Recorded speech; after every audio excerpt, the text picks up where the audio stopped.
What's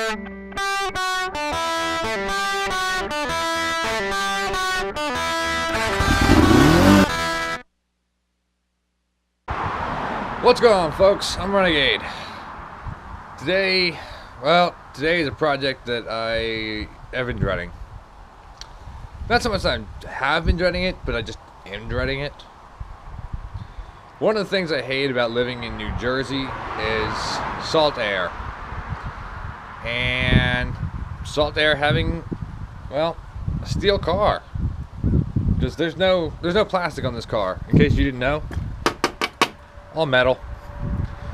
Now, if you don't know, because maybe you're new to this channel, this is my 1987 Volvo 245.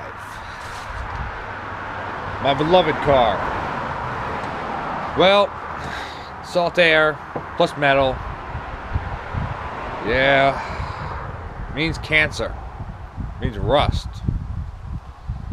The other day I was out and about, and I stopped and I saw that something was hanging off the bottom of my car. So I took a look. Guess what I found? Part of my floor pan.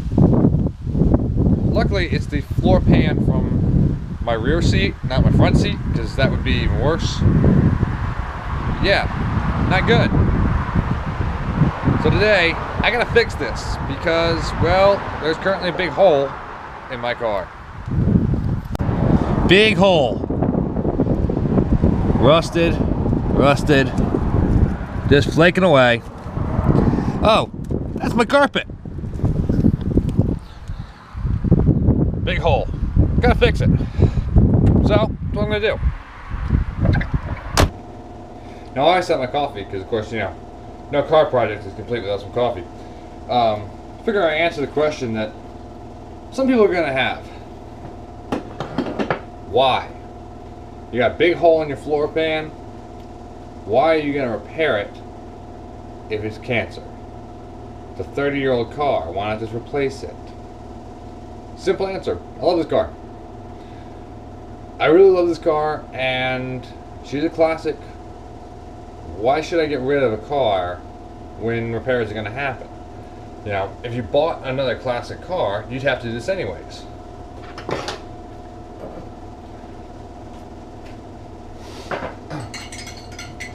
And since it's a project I can do myself, why not do it? It's going to cost me a lot more money to get rid of a classic car that I love to get another car that I may or may not have the same problem with down the road. That being said, I know it's out of the norm. Most people wouldn't do it.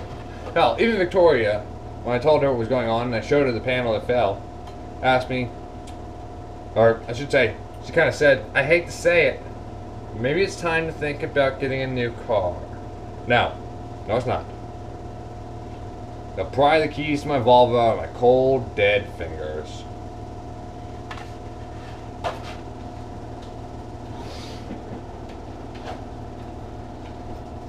This goes back to what I keep saying. You don't have to do anything just because it's the normal. Do something that you love. Have something that you love. Drink lots of coffee while you do it. So obviously we know that I'm going to keep the car. I'm going to do the repair on it. I'm going to keep the car. Everything will be fine. But what's actually going to be involved in this repair, and how nervous about it am I? Well, I'm talking about cutting into the car, making a bigger hole. I have to cut out the rust and get back to good metal before I put a new panel in. This way it'll be metal, good metal paired to good metal rather than rust. The thing with rust is that it continues. It will just eat away. So you have to stop it before. Now if you know anything about dental work, cavities, it's the same thing. A dentist has to get rid of the bad and a little bit of the good so that he can put in the filling material so it's good to good with no bad that will continue. Now when I was having dental work done, that's actually how I thought about what he was doing. Is I switched it to car mode thinking rust, it's like rust in your mouth. Got it. It is the same principle. I'm going to have to go find where the bad stops, where the rust stops, and where the good metal starts. Then I've got to cut it there. Then I've got to cut a panel to fit that hole that I've now created. Then I'm going to have to weld it in. Now there are different ways to do it, but this is the way that I'm going to do it. It's the way that I think is going to be the easiest. Now I've done some minor body work before, but this is a little bit different than what I'm used to. I fixed a small hole, about yay big, in another hidden spot in the car, so it didn't have to be perfect, thank goodness. I'll tell you right now, I'm not the best welder, okay, and I'm just an amateur. So if you're looking for absolutely perfect, maybe not look at me. But this is how a Joe Blow can get this project done. You know, without having to go to a shop and spend a buttload of money. You know, simple, easy fix. My laundry's done. Cool. So I'm going to switch over my laundry. And let's get out to the car and we'll start figuring out where and what. Once again, I really wish I could work in the garage, but as you can see, that ain't happening. So I got it out in my driveway here. And you'll see I've got it jacked up on one side just to give me a little extra room underneath the car. It's not much, but it's some. I did jack it up with the front instead of the rear just because, well, I don't like the idea of having the jack right near where I'm, like, you know, mucking around. I just don't want to run the risk of knocking it over. No. So, got it up. Got my tools out. First thing I got to do, I got to remove the seat, remove the carpet. Probably going to remove this part of the seat too, just because this is where the hole is. Like, that's me underneath. That's not good. So, remove this stuff, get to that, and then I can actually start trying to figure out where my bad metal is. Alright, so once I found where the good metal was, seatbelt's gonna drive me nuts. I started cutting around. I forgot to hit record. Figures, right? But yeah, the chunk of it is still hanging on. So I'm gonna finish cutting out the bad, and then we can see about getting ready to weld in the good. Yeah, this is a pain. Especially got to be careful of things like wires, and I'll show you. If you're cutting into your car, make sure you watch out for things like, oh, I don't know, brake lines. I came really close. I knew where it was though, I checked beforehand, but still, it was, woo! You don't want to have to replace a brake line because you cut through it while you were cutting. It's bad juju. Alright, keep on going.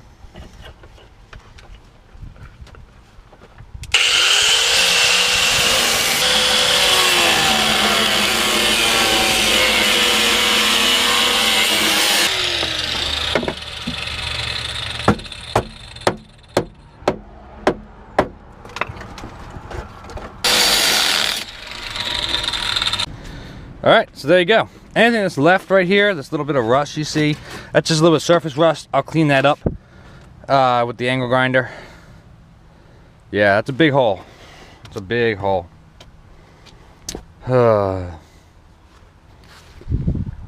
This is the part of working on cars I do not like. But alas, it's gotta be done. So the next step, excuse me, the next step now is to get a piece of metal to fill this spot. Luckily, I just so happen to have spare metal. A tester for colors of paint and whatnot. And luckily, it's a pretty close fit. So I'm gonna have to finish shaping it a little bit, and then I can start welding it. Yeah, this is loads of fun, let me just tell you. Let me get that knocked into place here. For the car, and as you can see, got the metal loosely knocked into place. What I'm going to do now is I'm actually going to outline the hole on the new metal. This way I can figure out where everything needs to be, so I can trim it down a little bit. I don't have too much overhang, because a little bit of overhang is good, too much, not good. Now, as you can see, cut it out pretty wide. cut it out farther than it needed to be, just because I'd rather have that overhang. Overhang, good. But now, gotta get it into the car and get it roughly placed. Alright, with it roughly placed now, I can go ahead and I can clean up a little bit, get a better welding spot. And what I'm actually gonna do is I'm gonna tack this in so that it stays in place while I continue to finish kind of forming it so the rest of the contours here. I want it to sit flush. Now this isn't going to be perfect, and I'll admit that right off the bat. This is not going to be perfect, but it doesn't have to be. This is on the underside of my car. No one's looking at the underside of the car. It's going to have carpeting over it. No one's going to see it. I'm not worried about it being perfect. I am worried about it being good, and I'm worried about it being solid. That's the main thing. Past that, I really couldn't care less, to be perfectly frank. All right, so I got it tacked in. Next step is to actually weld the whole thing. This is tiring work, and unfortunately now I'm dealing with a headache as well. But you know, gotta keep working. Gotta keep taking care of business, right? Once again, yeah, not a professional.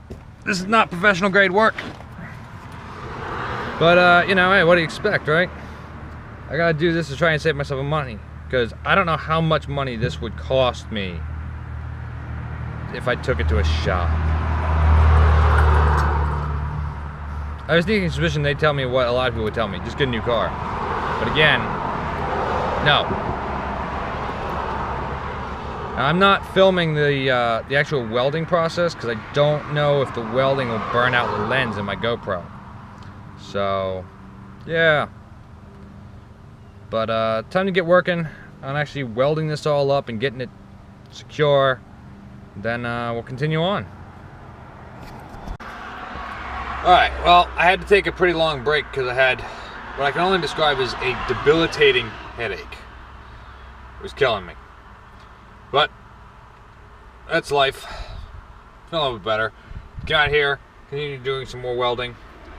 And yeah, this is pretty much secure now.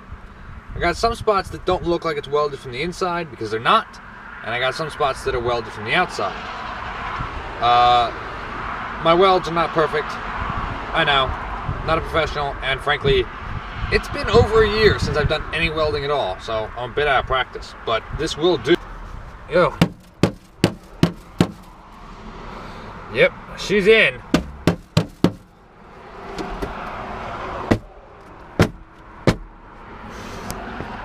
I don't feel too bad now about having a passenger sit here. They're not falling through. The next step is going to be to give this stuff a coat of paint so the welds don't rust, because that would suck. And move forward. Pretty much done. Alright, so for a layer of coating, just to keep everything nice and keep it from rusting everything, I'm going to use undercoating. Rubberized, prevents rust. Doesn't need to be pretty because, again, it's going under carpet, so who really cares? And the other side is going to be painted to protect it from rust, and again, it doesn't care because it's underneath the car. As it is, the underside of the car is already covered in a rubberized undercoating, for lack of a better term. So what's really the difference? Yeah, I'm standing here with the sun directly in my eyes. Kind of sucks. But let's get to painting.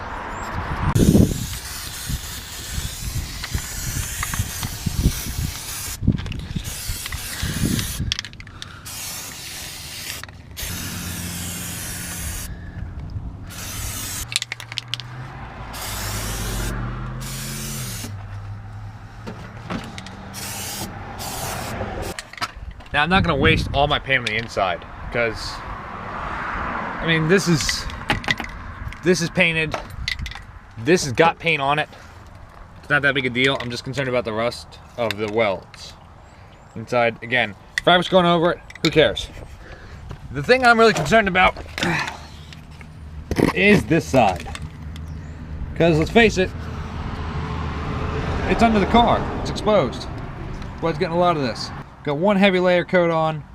I'll probably do 3 heavy coats, and we'll see where we are from there. Alright, as you can see, I put the sound deadener back on, put the carpet back in. I finished putting everything else back in.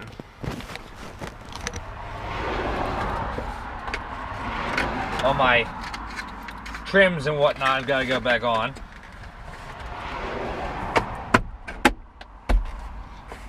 The question begs to be asked, how much of a daunting task was this? Mental preparation to, you know, cut into your car and weld in, not fun. Not fun in the least bit.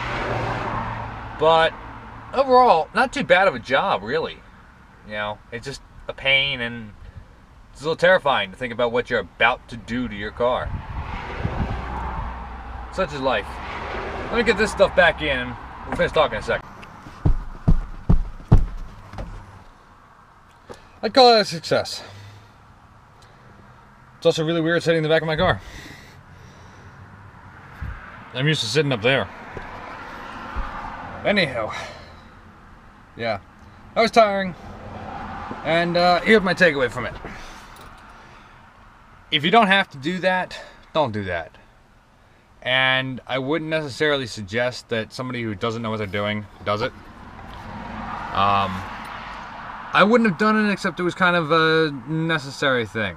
Like, I couldn't take my car to a shop and pay a buttload of money to get it done. Basically, if you have the money to spend to have your car worked on and have your floor pans replaced, just take it to the shop. Don't do it yourself. But if you have to, at least you know you can. Some people would have riveted the new pan in place. I don't have a rivet gun. I'm not going out to buy a rivet gun, considering I very rarely ever actually need one. It's not worth it. For me, it's much easier just to tack it in place and continue to deform it a little bit. So yeah. But car's all back together. It's good. I feel a lot safer now. The idea of ever having somebody sit in my back seat now, I don't want them, like, you know, falling through. That would not have been good. I mean, not that anyone really sits in the back seat of my car anyways, but even still, you know, safety first. So I hope you all enjoyed the video. Do me a favor, give me a thumbs up if you're proud of the fact that somebody out there is trying to keep an old classic car on the road as their daily driver, and you know, is getting it done. As always, feel free to subscribe, hit the notification bell if you want to see when I upload a new video. I know I've been falling behind again, but another story, another video. And feel free to check out the social media links down below in the description, as well as, of course, a link to the playlist for this car that I've been working on. And yeah, I gotta get cleaned up because now I've got a very unhappy girlfriend because yeah, I've been working on my car all day. Y'all have a nice day. Keep rocking and rolling. I'll keep taking care of business. And yeah, I'll see you in the next one.